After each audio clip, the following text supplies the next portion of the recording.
성도 여러분 안녕하세요. 말씀 묵상 리바이블입니다. 시작된 한 주도 기대와 설레임으로 가득하시기를 진심으로 축복합니다. 오늘 하나님께서 우리에게 주신 말씀은 여호수아 9장 11절에서 15절까지의 말씀입니다. 함께 읽겠습니다. 그러므로 우리 장로들과 우리나라의 모든 주민이 우리에게 이르되 너희는 여행할 양식을 손에 가지고 가서 그들을 만나서 그들에게 이르기를 우리는 당신들의 종들이니 이제 우리와 조약을 맺읍시다 하라 하였나이다. 우리의 이 떡은 우리가 당신들에게로 오려고 떠나던 날에 우리들의 집에서 아직도 뜨거운 것을 양식으로 가지고 왔으나 보소서 이제 말랐고 곰팡이가 났으며 또 우리가 포도주를 담은 이 가죽 부대도 새 것이었으나 찢어지게 되었으며 우리의 이 옷과 신도 여행이 매우 길었으므로 낡아졌나이다 한지라. 우리가 그들의 양식을 취하고는 어떻게 할지를 여호와께 묻지 아니하고 여호수아가 곧 그들과 화친하여 그들을 살리리라는 조약을 맺고 회중 족장들이 그들에게 맹세하였더라. 사랑하는 성도 여러분, 여호수아 9장은 요단 서쪽의 가나안 왕들이 이스라엘이 여리고 성과 아이성 전투에서 승리를 거두고 성들을 점령했다는 소식을 들었습니다. 그들은 매우 두려워하면서 동맹을 맺어 일심으로 이스라엘과 맞서기로 하였습니다. 그러나 기브온 주민들은 이스라엘과 화친하여 언약을 맺으려고 합니다. 원래 기브온은 예루살렘에서 북서쪽 10km 정도, 그리고 아이성에서 남서쪽 약 11km 거리에 떨어져 위치한 성읍입니다. 그러나 그들은 화친을 목적으로 꾀를 내기 시작합니다. 마치 멀리에서 온 것처럼 사신의 모양을 꾸밉니다. 그런데 신명기 규정에 의하면은 이스라엘 백성들은 가나안 주민을 진멸하되 가나안에 살지 않는 백성들과는 먼저 화친을 시도해야 합니다. 왜냐하면 가나안 백성들은 우상 숭배를 했기 때문에 하나님께서는 이스라엘이 하나님 앞에서 범죄할 것을 걱정하셨기 때문입니다. 그래서 하나님께서는 가나안 족속들을 진멸할 것을 명령하셨고 가나안과 멀리 떨어진 성읍들은 먼저 화평을 선언하라고 신명기에서 분명히 말씀하셨습니다. 그러므로 기브온 사람들은 9절 말씀처럼 하나님의 주권 되심을 인정을 한 사람들입니다. 그래서 기브온 장로들이 보낸 사신들은 이스라엘에게 봉신조약을 제안을 합니다.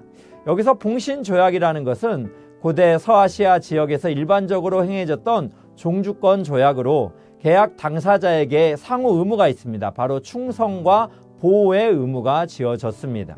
기브온 주민들은 자신들이 먼 나라에서 온 것을 증명하고자 여호수아에게 갖고 있던 물품들, 즉 마르고 곰팡이가 생긴 빵, 포도주를 담은 찢어진 가죽 부대, 낡은 옷과 신발 등을 제시합니다.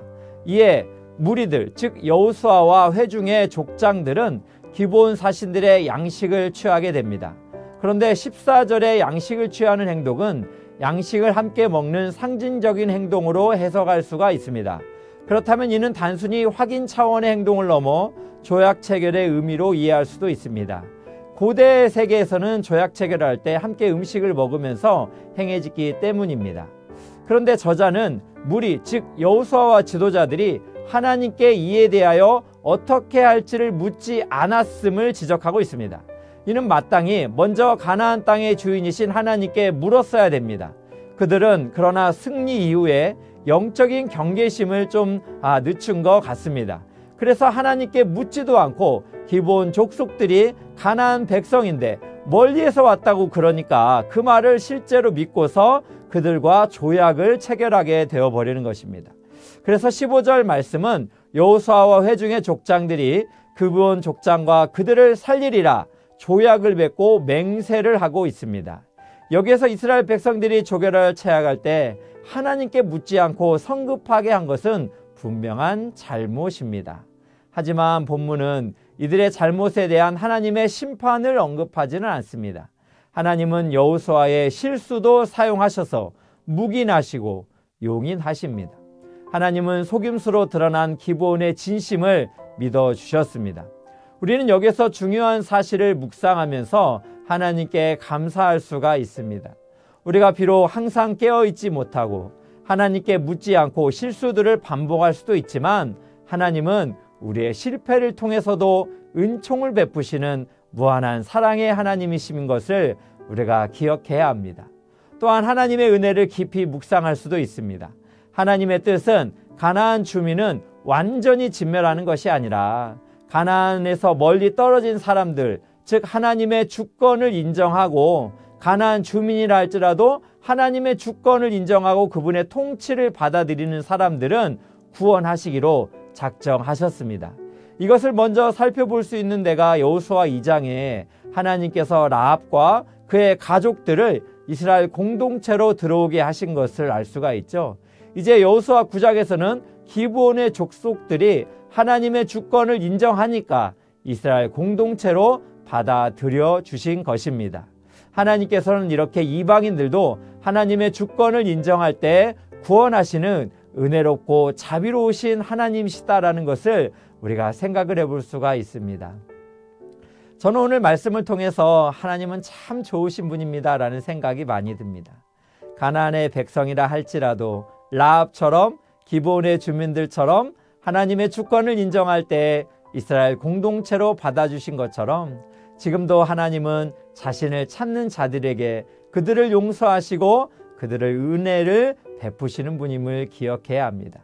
또한 여호수아와 지도자들이 기브온의 속임수에서 하나님께 어떻게 행할지를 묻지도 않고 실수를 범했는데, 또한 그들의 영적인 자만심에서 깨어나지 못하고 하나님께 묻는 습관을 갖지 않았었는데, 그런데도 하나님께서는 어떻게 하십니까? 하나님은 그들의 실수와 실패를 통해서도 바로 그 상황을 역전시키시면서 기브온 족속들을 하나님께서 공동체로 받아주셨다라는 거예요. 하나님은 이처럼 인애와 자비가 한량없이 무한하신 분이시다라는 것을 우리가 생각해 볼 수 있습니다. 그러므로 사랑하는 성도 여러분, 새해에는 하나님의 인애와 자비를 기억하면서 하나님께 물으면서 걸으시는 발걸음이 되시기를 진심으로 축복합니다. 또한 하나님의 완전하심을 신뢰하시면서 하나님의 주권을 인정하고, 때로는 우리가 하나님께 그렇게 묻지도 않고 실수를 하더라도 하나님께서는 이러한 모든 실패와 실수를 합력하여 선으로 바꾸시는 은혜로운 하나님이라는 것을 믿고 하나님 앞에 기도하며 나아가시기를 주님의 이름으로 축복합니다. 이 시간 함께 기도하도록 하겠습니다. 사랑하는 하나님 아버지, 오늘 또 하나님의 주인 되심을 인정하며 겸손히 주님에게 우리의 삶을 내어드립니다. 한 주간의 순간순간 하나님께 물어가면서 살아가는 지혜로운 청지기가 되게 하여 주옵시고, 또 우리의 연약함에도 은총을 베푸시어 하나님께서 궁극적으로 선으로 바꾸어 주시옵소서. 예수님의 이름으로 기도합니다. 아멘. 오늘 또 우리가 두 가지 기도 제목 가지고 함께 기도하기 원합니다. 하나님께 기도하며 말씀에 순종하는 삶이 되게 하옵소서. 두 번째로 기도할 것은 주님의 은혜를 기억하며 우리의 실수도 선으로 바꾸어 주시고 우리도 주님을 닮아 선한 삶을 살아갈 수 있도록 은혜를 베풀어 주시옵소서. 함께 기도하시겠습니다.